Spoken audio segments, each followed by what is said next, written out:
In this tutorial, I will show you that how can fix TikTok account is currently suspended in just few easy steps. So let's dive right in to fix this issue. From your homepage, open up your profile. From right top side, click on these three lines and open up Settings and Privacy. Scroll it down here.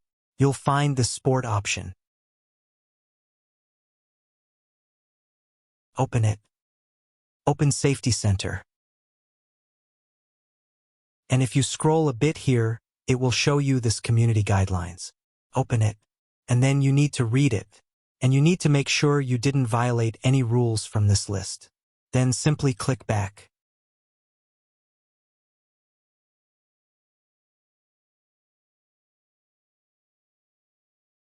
And open up your inbox where TikTok will tell you that your account is banned.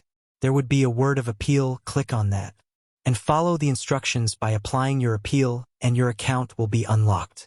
So that's the process to fix TikTok account is currently suspended in just few easy steps.